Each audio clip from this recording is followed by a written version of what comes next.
Hello everyone and welcome to today's Sutta class. As usual, we will start with the Namo Tassa. Feel free to join if you like.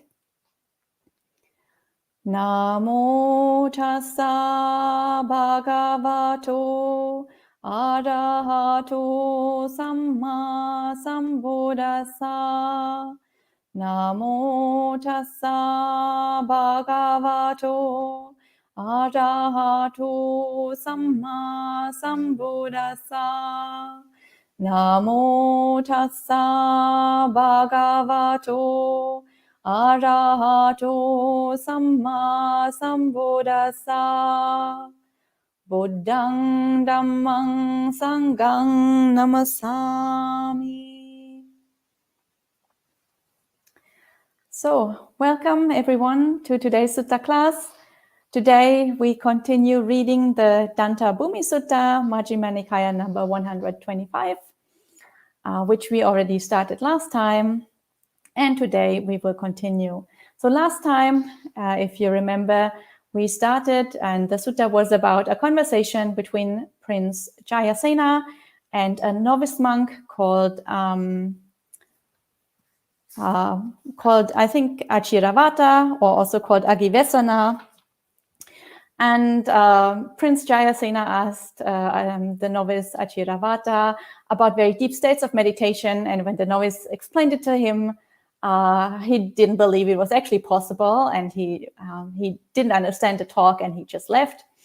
And then the novice went to the Buddha and asked the Buddha whether he did anything wrong. And the Buddha said, well, there's no way the prince could have understood the teaching, because he is just so caught up in sensual pleasures that there is no way he will understand how to practice and how to develop in order to arrive at those deep states of meditation, those jhana states.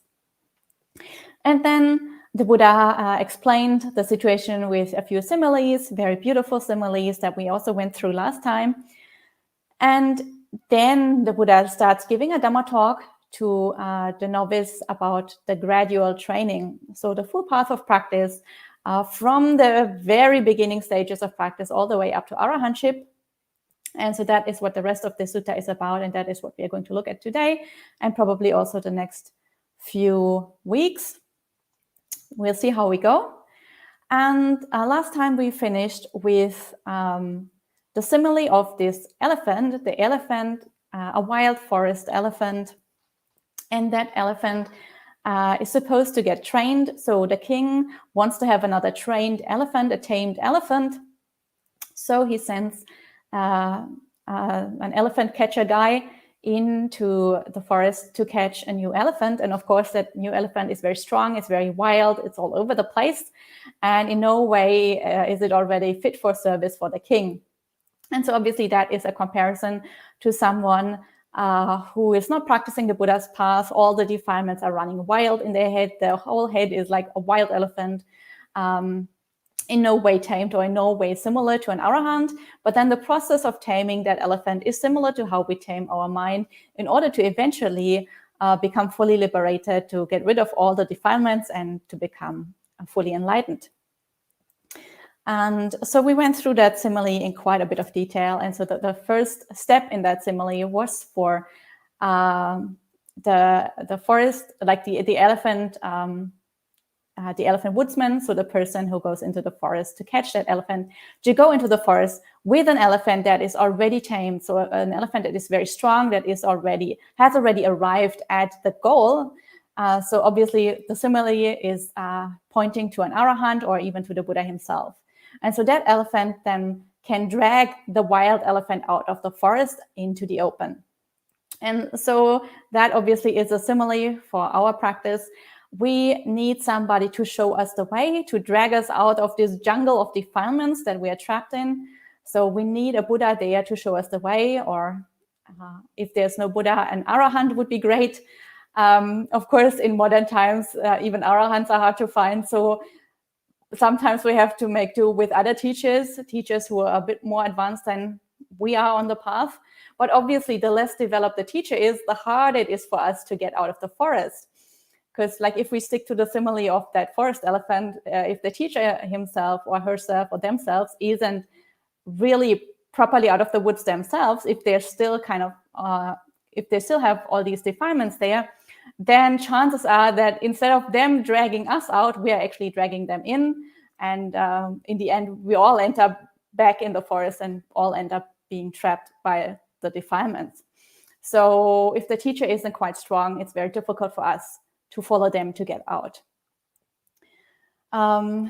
So anyway, then we come out in the open, or that elephant comes out in the open, and then there's various steps that are described here for taming the elephant. First, you like try to attach them to a strong pole so they don't run back into the forest, and then you speak to them very gently. You give them good food, and so on. You make sure that they're comfortable, make sure that they're no longer afraid, and so on. And so I think that's also very similar to the experience that people make when they come to a monastery the first time. Many people come to a monastery the first time, they realize, I mean, they come for special occasions on special days, let's say for Vesak or for Katina or for some other celebration. So usually there's plenty of good food, and usually everybody is nice and everything is calm and peaceful. So people really enjoy being at the monastery when they come for the first time. And then they imagine that monastic life is always like this. It's always like a paradise, very peaceful. Everybody's nice all the time. And when they actually come and spend some time in the monastery, and suddenly they have to follow all the monastic rules, and suddenly they really have to live in that community for a long time, they realize that it's not quite as paradisical as they thought in the beginning. So in the simile of the elephant, then the next step is that the elephant has to be trained in doing various works, obeying various commands. So picking up stuff, putting stuff down, walking in certain ways, and just following orders. And again, monastic life or life in a monastery is quite similar. Anybody who has stayed in monasteries for maybe a few weeks or for a retreat or something will have noticed that there are community rules that you have to follow. There's a schedule that you have to follow. You have to behave in certain ways. And especially for monastics, when they start training, you have to wake up at a certain time. You have to wear your robes in a specific way. You have to eat in a certain way. You can't listen to music. You can't do this. You can't do that. You can't go out and go shopping. So there are plenty of rules. And suddenly all this obviously triggers our defilements because we can't do what we want. And then it's when the training starts to become difficult. And then it's when we really start to have to make a decision. Do we want to continue with that, or do we want to go back to our defilements and indulging in an ordinary life? And so gradually it becomes more and more tricky until with this elephant here, the last step here is, as we have seen in the simile, the elephant is surrounded by people holding weapons and poking him with swords and arrows. And there's an enormous amount of noise because the elephant is being prepared for battle and is being trained in what they call here imperturbability. So there are lots of drums and trumpets and various other noises. And he's poked with all these painful sensations from the weapons. So it's really like a full-on unpleasant experience, and the elephant is being trained to be perfectly equanimous no matter what happens to him. And again, that's very similar to when we try to really go deep into our meditation. All the defilements come up, and sometimes it can feel like our mind is going entirely crazy. Because in order to go to these very deep states of meditation, we have to sort of calm the mind down. And obviously the mind is not used to being calm, and the defilements are not used to be disregarded. The defilements are used to getting their way. So obviously that can be very, very tough and very, very challenging. So as we all, probably most of you know, when we practice the Buddha's path, it's not all easy all the time. Meditation can be very challenging and can be very tough at times. And especially here, when they talk about imperturbability, or in Pali also called anenja, this is something that usually refers to very, very deep states of samadhi, the fourth jhana, or the immaterial realms. So stages of our development or mental development when equanimity is already absolutely perfect, we are completely unshakable. And of course, in the immaterial realm, we also have no more contact whatsoever with the material world. So outside things really cannot reach us at all. In the same way that that the elephant has to remain unperturbed by those weapons and all those noises. So that is a very, very high stage in the development of the path. Obviously that will be very challenging, and obviously that is when we really have to overcome all those defilements, and the defilements go all out to kind of stop us from abandoning them, so that they don't have to sort of go out, but so that they can actually get their way. And I think that is also one reason why arahants are called, why the word arahant is sometimes said to mean somebody who has killed all the enemies, because it's, again, this kind of battle metaphor where obviously the enemy is not another person or another being that the arahant has killed, but the arahant has killed all the defilements. And sometimes while we are still on the path, while we're not yet arahants, it can really feel like we are in a battle. It can really feel like it's so much struggle, so much effort, as though we're actually fighting a war, waging a war against our own defilements. And so the simile is very, very interesting, and I think it captures very beautiful this gradual training that we have to go through, and it shows us very beautifully that monastic life, or practicing the Dhamma path in general, isn't always nice and easy. It starts off nice and easy in the beginning stages, and it feels really beautiful. But as we go deeper, we see that we really have to work with our own mind, and our own mind can cause a lot of problems.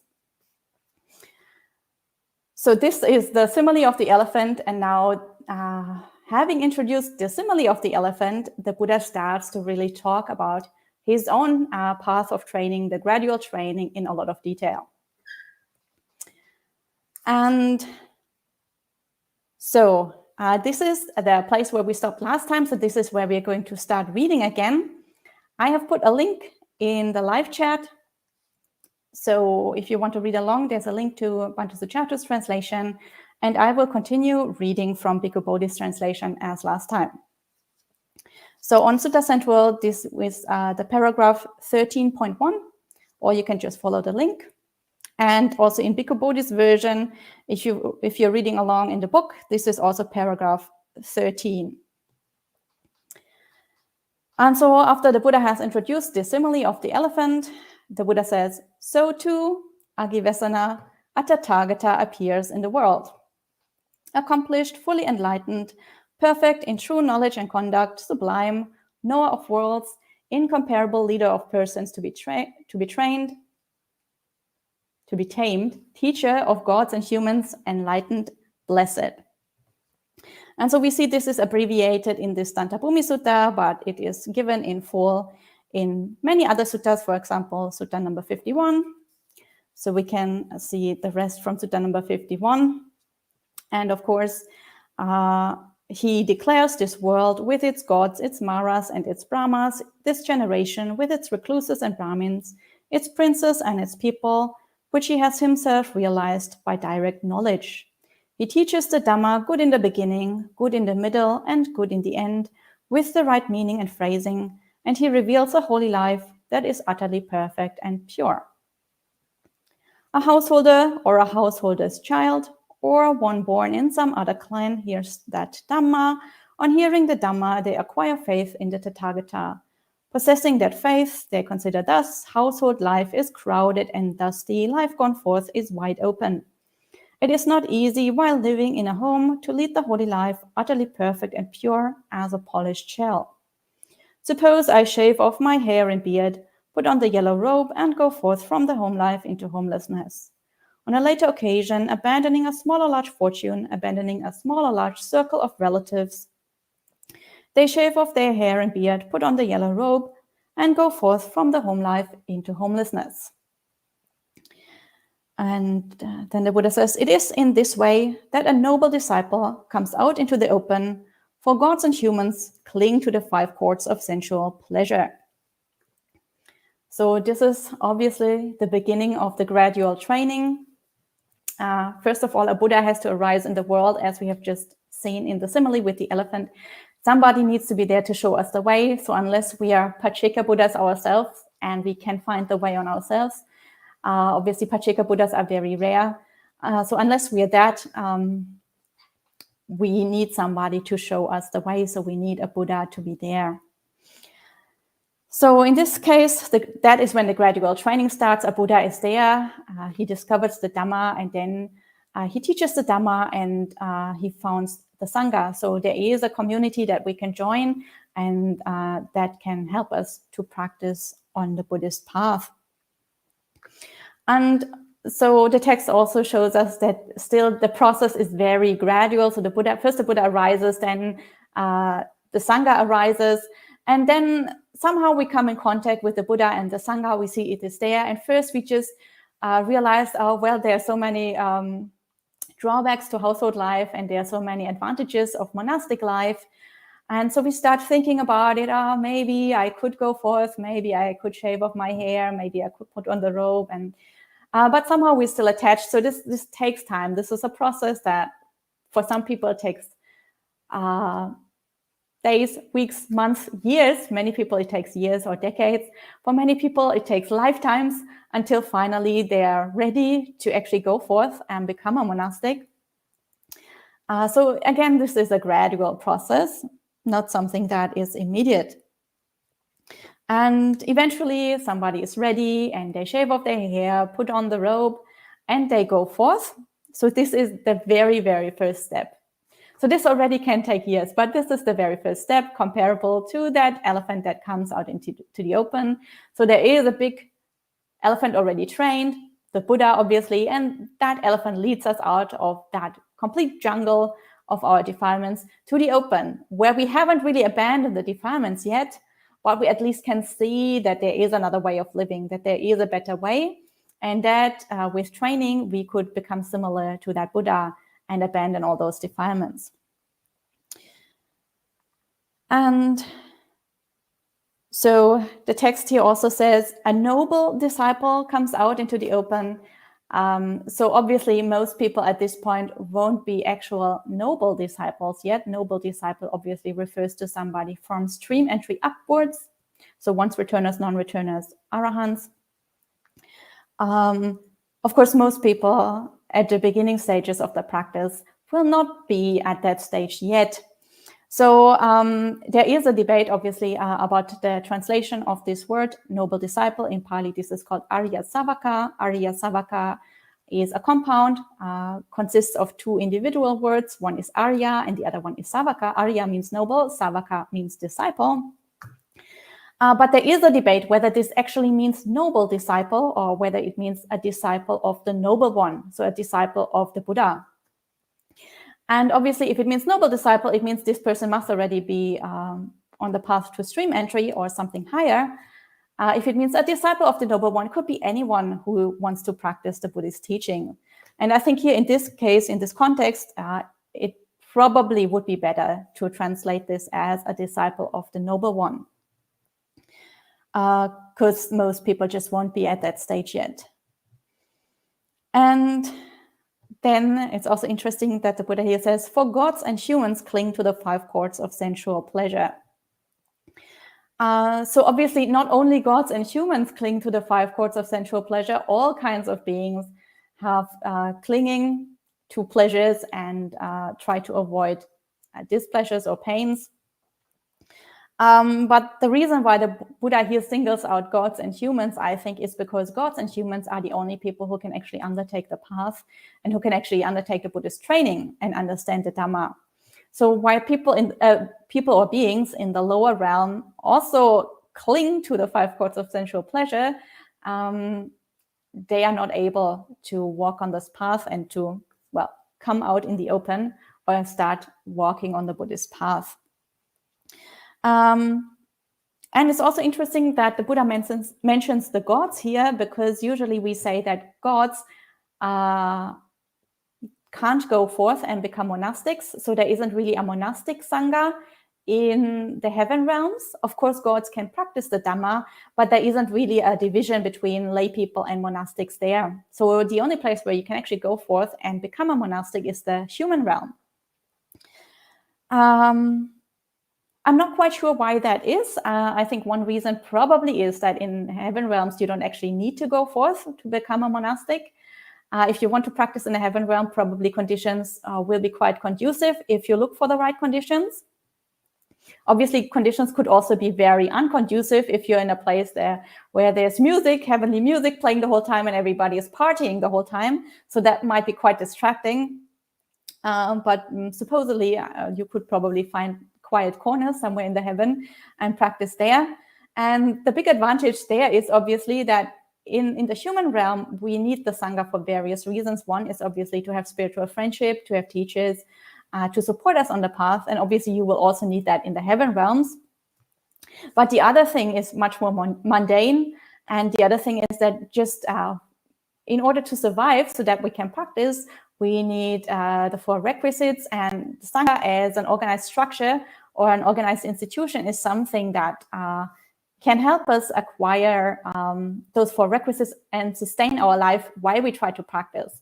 So we have an established model where people know how to support Sangha, where people know how to donate food, to donate robes and medicinal requisites, and also shelter, places to stay for the monastics, and so on. So obviously this is all stuff that is necessary in a human realm, because human beings need solid food, human beings need medicinal requisites because their bodies get sick, we need robes, we need a place to stay, and so on. But in the heaven realm, obviously that isn't necessary, because the bodies of heavenly beings don't get sick. The bodies of heavenly beings, they don't need solid food. They need other kinds of food that is just provided in the heaven. You don't need other people to donate it. So in the heaven realm, all the things that you need for your survival are already there. So you can just go off and practice wherever you like without needing to rely on the support of other people. And I think that might be another reason why there isn't really a monastic Sangha in the heaven realms. So anyway, there's a person who has decided to undertake the training to go forth. They have come out into the open and they are ready for the next step on the gradual training. And so the Buddha says, then the Tathagata disciplines him or disciplines them further. Come, bhikkhu, bhikkhuni, practitioner.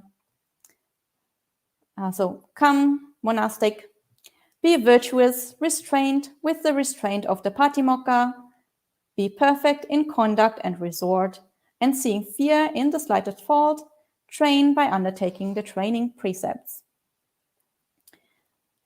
So this is quite an interesting passage, because obviously we find the gradual training all over the suttas. And obviously this next step on the gradual training is usually the passage about sila. So the first thing that the person trains in is keeping sila, ethical conduct, virtuous conduct. And this is described in different ways in different suttas. So one model in which this is described, one standard model that occurs in various suttas, occurs, for example, in the Mahasapura Sutta. This is Majjhima Nikaya number 39, I believe. And there, the way the Buddha describes keeping sila is in the first step to develop a sense of moral conscience and moral shame, so hiri and ottappa. And these two concepts basically refer to developing an internal conscience. So because we ourselves want to be a good person, we refrain from doing unwholesome things and we undertake wholesome things. And also because we have wise people around us, good friends around us, other Dhamma practitioners around us, and we want them to like us and want them to think that we are a good person. By reflecting about other people, we refrain from doing unwholesome stuff and doing wholesome stuff and undertake doing wholesome things. So this hiri, the idea of hiri is our internal moral compass, and the idea of ottappa is what other people think of us, like what other good people, other practitioners think of us. So that is very often the first step described in other suttas, which isn't found really in this sutta here.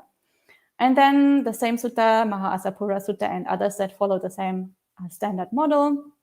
Then the Buddha would describe undertaking or purifying the bodily conduct. So that refers to the first 3 of the 5 precepts. So not killing, not harming other beings, not stealing, not taking what is not given, and no sexual misconduct. The next step would be purifying one's verbal behavior. That means not lying, not undertaking any of the other kinds of wrong speech. So not speaking divisively, not speaking harshly, not randomly gossiping. And then the next step would be to purify one's mental behavior. That is obviously a very advanced step already. So that means letting go of anger, letting go of greed, letting go of delusion, and so on. And so that is a little bit beyond the scope of ordinary sila usually, but in the Mahasapura Sutta and other similar suttas, that is basically the next step that is described. And then the step after that is purifying one's livelihood. That means making money or supporting oneself if one is not a monastic in a way that is in line with the Dhamma. So for monastics, that means living of the support of other people, living of the support of the lay donors, and behaving in a way that is in line with the Dhamma in order to be worthy of that support. For lay people, that obviously means not engaging in livelihood or ways of making money that require you to break the precepts. So, for example, not trading in meat, not killing other beings, not trading in meat, generally not trading in any kind of beings, not trading in animals, and obviously not trading in human beings either. Also not trading in weapons, not trading in poisons, not trading in things that can harm other beings, and generally also not making money in ways that kind of deceive others, that are in some way involved with fraudulent activities, or things that harm other beings in the process of you making money. So that is one model how this step of sila is usually quite commonly described in the suttas. Another model that we find in other suttas, for example, the famous Chulahatipatopama Sutta, I think this is number 27 or something like that, in the Majjhima Nikaya. So the simile of the elephant's footprint, this is also describes the gradual training. Again, sila is the first step, but again, it's described slightly differently. It goes into a lot more detail. It also starts off with not killing, but then also talks about the opposite. It tells us that we have to develop compassion for all beings, being kind to all beings. The next step, again, is not stealing. And it also not only prohibits the negative activities, but also encourages us to do the opposite. So developing compassion, for example, instead of harming other beings. And so it goes through not stealing, no sexual misconduct, but developing a pure livelihood instead. Then it goes through the 4 speech precepts. And again, it just doesn't just say not lying, but it also says speak the truth, speak what is beneficial, speak what brings people together. Instead of not speaking divisively, speak in such a way that it brings people together, that it creates harmony, that it promotes friendship. Speak things that are gentle, that are pleasing to the ear, that are lovable, that go to the heart. And speak things that are beneficial at the right time, and speak about the Dhamma, for example, instead of just gossiping. And after it goes through all these rules that are connected with the 5 precepts, it goes into a lot more detail with other rules. So it then goes on to the 10 precepts: not eating after noon, not wearing bodily adornments or perfumes, not listening to music and other entertainments, not sleeping on high beds, not using money. And then after those 10 precepts, it goes into even a lot more detail with rules that are very similar to the rules we find in the monastic code, so in the Vinaya or the Patimokkha. It's not absolutely the same, so there are some rules there that we don't really find in the Patimokkha, and there are some rules, obviously many rules in the Patimokkha that we don't find in that sutta, but generally there's a lot of overlap, and generally all the things that are described in the sutta are acknowledged as good monastic conduct, whether they're in the Patimokkha itself or not. So, for example, it talks about not damaging plants. Then it talks about not well, not accepting various things, not taking responsibility, for example, for all kinds of animals. So farm animals, also horses and elephants, war animals, or animals that can be used for transport, and also for fields, for land, for these kind of possessions, and also for other human beings. So not having a partner, not having children, obviously not having slaves or servants, all these kind of things. Then it goes on to tell people not to engage in trade, also not to go on errands for other people, so to be independent from lay society, basically. And then it also goes into a lot more detail about wrong kinds of livelihood, not dealing with false weights, false measures, so fraudulent activities, and also nothing that has to do with violence or robbery, burglary, these kind of things. So there is a lot more detail in that sutta, in that presentation of what sila is, or what the first step of the gradual training is. But here in our sutta, it's very, very brief. The Buddha just says you should follow the Patimokkha, and then he assumes that people know what the Patimokkha is.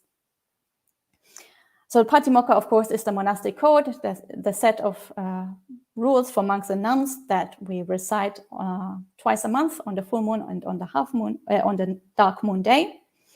And so the Buddha says you have to be very scrupulous when you observe those rules. You need to take this very, very seriously. So he says we have to be perfect in conduct, and we have to see fear in the slightest fault, and we really have to train ourselves in those training precepts. So the Buddha really encourages the monastics to take the precepts very, very seriously. Of course, if people are lay practitioners, it means that you should take lay precepts very, very seriously. People can take 8 or 10 precepts as lay people and practice those. On the other hand, I think there needs to be a little bit like a little note of caution there also, because sometimes it can happen that people start clinging to the precepts too much, and they usually quote exactly this passage and say, you have to see fear in the slightest fault. So if you make the slightest mistake, that's a huge deal. Or if somebody lives in certain circumstances where they can't follow those very, very small, tiny Vinaya rules, then that is a huge fault, a huge defect, and they will never be able to make any kind of progress on the path. And they start to become very, very judgmental of other people, and really put other people down, and really start to fault find with other people and criticize other people the whole time. And of course, if your mind tends to be very fault finding, then you have to be a little bit careful and make sure that you don't go overboard with this, and that you don't start to cultivate a lot of unwholesome negativity towards other people, or even towards yourself if you have made a mistake from time to time. Of course, that can happen. Nobody is perfect, especially in the beginning of training. Then we just notice that there was a mistake, we let it go, and we try to do better next time. And also, of course, making sure that we don't really start to put other people down, or that it doesn't start to really create a lot of tension between us and other practitioners on the path who might keep the rules slightly differently. So while it is very important to take the rules seriously, obviously make sure that we don't go overboard. So, and then somebody who has arrived at that point in their training will go on to the next step. And for the next step, the Buddha says, when Agivesana, the noble disciple, or the disciple of the noble one, is virtuous, restrained with the restraint of the Patimokkha, perfect in conduct and resort, and seeing fear in the slightest fault, trains by undertaking the training precepts, then the Tathagata disciplines them further. Come, monastic, come, practitioner. Guard the doors of your sense faculties. On seeing a form with the eye, do not grasp at its signs and features. Since if you were to leave the eye faculty unguarded, evil, unwholesome states of covetousness and grief might invade you. Practice the way of its restraint, guard the eye faculty, undertake the restraint of the eye faculty. And then on hearing a sound with the ear, on smelling an odor with the nose, on tasting a flavor with the tongue, on touching a tangible with the body, and on cognizing a mind object with the mind, do not grasp at its signs and features. Since if you were to leave the mind faculty unguarded, evil and unwholesome states of covetousness and grief might invade you. Practice the way of its restraint, guard the mind faculty, undertake the restraint of the mind faculty. So this next step is, again, the next step in all presentations of the gradual training. So whether we look at the way that the presentation is made in suttas like the Mahasapura Sutta, which I mentioned before, or in the alternative version that is similar to the Chulahatipadupama Sutta, the simile of the elephant's footprint, or this sutta here, which has yet another alternative presentation of the gradual training, this next step, sense restraint, is the same in all of those different suttas. So this obviously is another very, very important step. So we might wonder why this monastic or this practitioner still needs sense restraint. They're already living in the monastery, presumably, or if they're a lay practitioner, they've probably made a big commitment. They have gone into a surrounding that is fairly quiet and peaceful for their practice. And they have already undertaken all these various patimokkha rules. So they are already no longer watching any kind of movies. They are no longer listening to music. They are no longer engaging in random gossip. And they are no longer interested in all these worldly things. So why is sense restraint now at this point? And shouldn't they already have a lot of sense restraint? And of course, they have already developed a little bit of sense restraint before, or actually quite a bit of sense restraint before.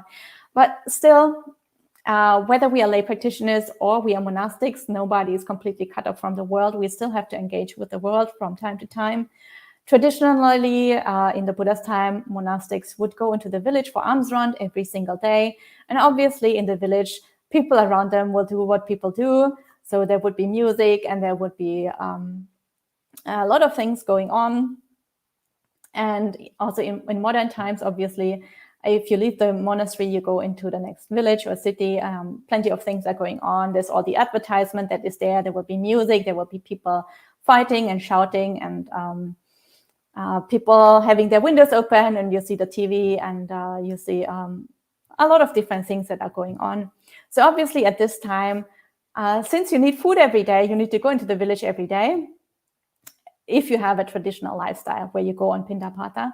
So obviously that, for example, is a time when sense restraint is really required, because if you take all this in and you don't properly filter it, then obviously this will trigger all the defilements in your mind. Your mind starts to cling on to the various things that it has heard or seen and start to proliferate endlessly. And 3 hours later, you wonder where all the time has gone and why you haven't been mindful for 3 hours. It's because you didn't practice sense restraint. You just let everything in and you let your mind run wild with what came in. And even some people say, I don't want to live in a monastery because monastic life is so busy. You have to be with lay people the whole time. So it's much better if I go into seclusion myself, if I build a hut in the mountains and never come down to society again. But even there, from time to time, people will have to come down to buy food, and people will have to repair their mountain hut, and people will have to engage in various other activities. So it's very unlikely that you can really cut yourself off from society altogether. And especially even if you don't do that, even if you live in a monastery, there are occasions when a lot of people come into the monastery. People will ask you questions, and you have special days, and people will bring dana, and people will come for retreats, and people will come to practice, and people will come for chantings. So there is just a lot of interaction, and obviously you need to be very mindful at this time, because otherwise this can sort of damage the samadhi practice that you're undertaking. So sense restraint is very, very important on the path, especially for people who want to go deeper in the practice. So listening to music, for example, or listening to random chit-chat can be very, very detrimental. So then the next step on the path is as follows. When Agivesana, the noble disciple, guards the doors of their sense faculties, or the disciple of the noble ones guards the doors of their sense faculties, then the Tathagata disciplines them further. Come, monastic, come, practitioner, be moderate in eating. Reflecting wisely, you should take food neither for amusement, nor for intoxication, nor for the sake of physical beauty and attractiveness, but only for the endurance and continuance of this body, for ending discomfort, and for assisting the holy life, considering, thus I shall terminate old feelings without arousing new feelings, and I shall be healthy and blameless, and shall live in comfort. So this is the next step, being moderate in eating. Again, this is a step that is mentioned in some presentations of the gradual training. For example, the one that we find in the Mahasapura Sutta and also in this one. It is not mentioned, interestingly, in the Chulahatipatopama Sutta, so the simile of the elephant's footprint. So this is so we find this in some presentations, but we don't find this in others. In the Chulahatipatopama Sutta, however, it was already included in the section about sila, that you have one meal a day only. So being moderate in eating also is mentioned there. It's just that the order is somewhat different and the presentation is somewhat different. And the phrasing is also somewhat different. So the reflection that the Buddha here presents, like reflecting wisely, you take food for various reasons, to keep the body healthy and just to assist with the holy life, because obviously we need the body to survive in order for us to practice. That is a reflection that we do daily as monastics. So we have reflections on the 4 requisites, and one of the requisites is the food. And so every day we reflect why we are using those requisites, not for indulgence in sensual pleasures, but only to keep us going so that we can undertake the practice. And so this is exactly one of those reflections that we do every day.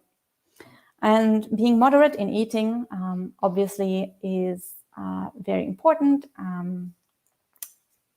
People who have taken 8 precepts or higher, and obviously monastics, usually they should eat only in the morning. Some people eat only once a day. Some people eat twice in the morning period, so breakfast and lunch. Well, intermittent fasting is very popular nowadays, but it was already popular in the Buddha's time, and the Buddha thought that this was very, very beneficial, both for keeping his Sangha healthy, but also for supporting the practice. So obviously when we eat a lot, the body needs a lot of energy to digest all the food. So the mind isn't quite as clear, it isn't quite as sharp and as lucid. It can just be very distracting, and everybody who has tried to meditate after eating a full meal knows that you can be quite tired and it can be quite difficult. So one reason for limiting food intake is that it is much easier to go into deep states of meditation if you have fasted for a few hours and if the body isn't busy processing the food and digesting the food.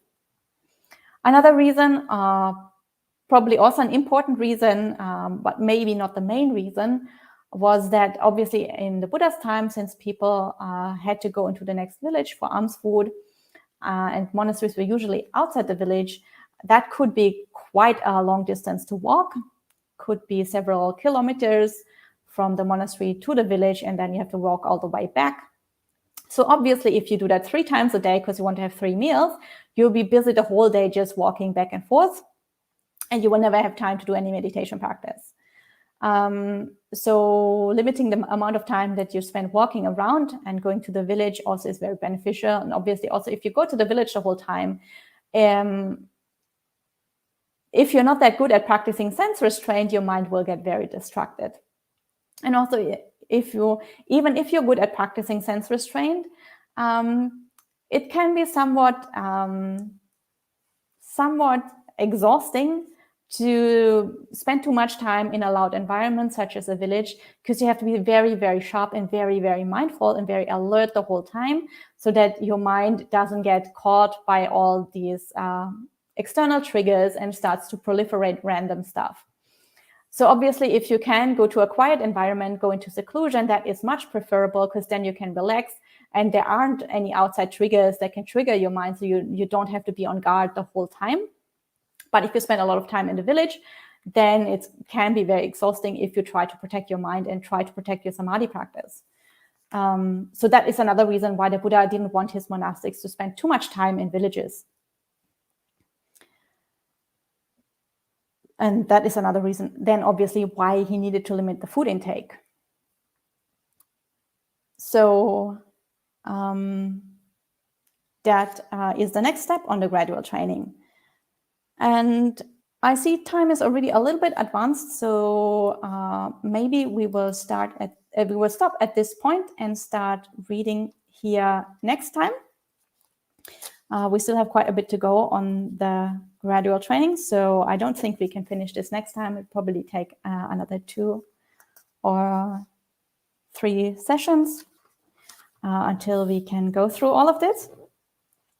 But anyway, now we will finish here for today. If you have any questions or comments, please leave them in the live chat. So far, I don't think I see any question.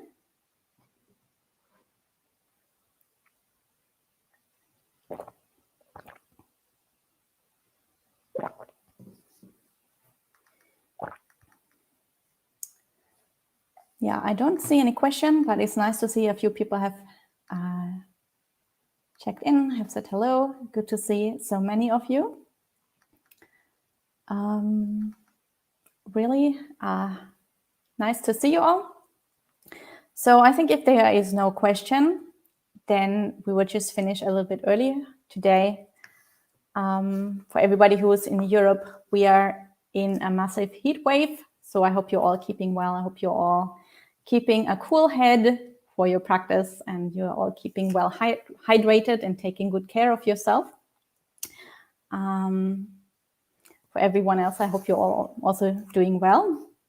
And then we will finish for today with 3 sadhus. Feel free to join if you like.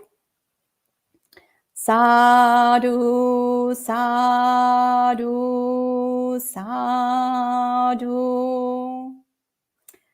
And I wish you all a good rest of the day and a good week, and I will see you all next time.